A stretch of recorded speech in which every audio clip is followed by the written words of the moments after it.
समय की बात है। सोनपुर नाम के गांव में कैलाश अपनी पत्नी विमला के साथ रहता था।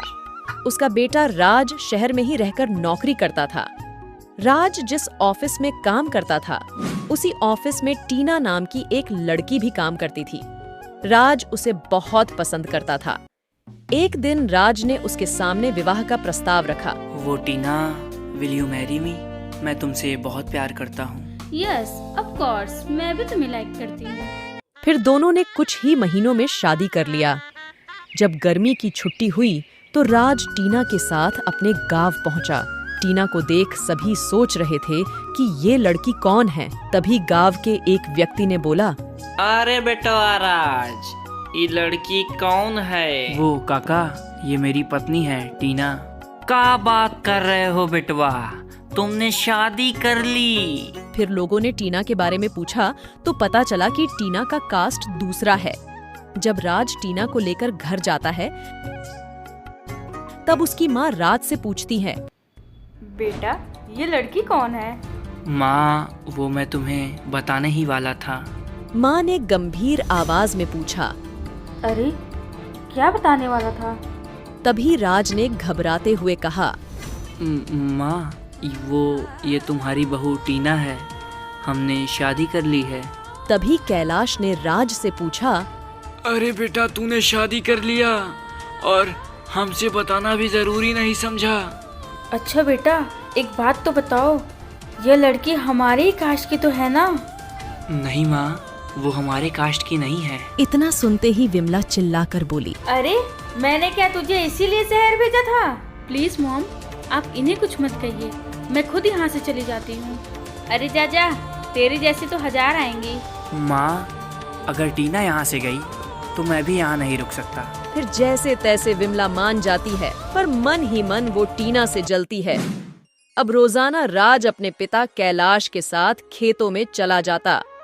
घर में राज को न देखकर विमला टीना से खूब काम करवाती और खुद बस दिन भर आराम करती। एक दिन राज जब अपने पिता के साथ खेत चला गया और टीना खाना खा रही थी, तभी विमला ने टीना से ऊंची आवाज में कहा, अरे ओ महारानी, जाके जरा कुएं से पानी तो लाना। टीना ने कुछ जवाब नहीं दिया और बाल्टी उठाकर वो कुएं की तरफ चली गई। जब टीना कुएं से पानी निकाल रही थी, तभी किसी ने टीना को पीछे से धक्का दिया और टीना कुएं में गिरकर मर गई। टीना को धक्का देने वाला कोई और नहीं बल्कि विमला थी। आई बड़ा, मेरी बहू बनेगी। शाम को जब टीना की लाश कुएं से मिलती है तो राज कहता है, टीना, ये तुमने क्या कर दिया? अब मैं कैसे रहूंगा? मैंने तो मना किया था इसे कुएं पे जाने से। हे भगवान, ये तूने क्या किया? फिर करीब रात के 12 बजे कुएं से एक चुड़ैल निकलती है। ये कोई और नहीं, टीना ही थी। मॉम, मैं आ रही हूँ। अगले दिन विमला पेड़ों में पानी दे रही थी। तभी उसे पानी देते देख टीना का भूत वहां आती है। मैं तुम्हें तड़पा तड़पा के मारूंगी। और सांप बनकर विमला के पास जाती है और विमला को डस लेती है।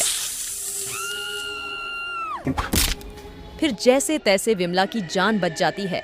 तभी राज कहता है, माँ, ये सब कैसे हुआ? तुम्हें सांप ने कैसे काटा? पता नहीं बेटा, ये सांप ने मुझे कहाँ से काट लिया। माँ, अब काफी रात हो गई है, आपको आराम करना चाहिए। ऐसा कहकर राज और कैलाश वहां से चले जाते हैं। जब विमला सो रही थी, तभी उसे बाहर से किसी की आवाज सुनाई देती है, तो वो उठकर बाहर देखने चली जाती है।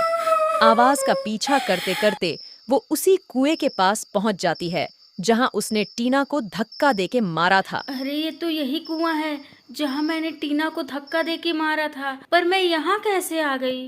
कहकर डरने लगी।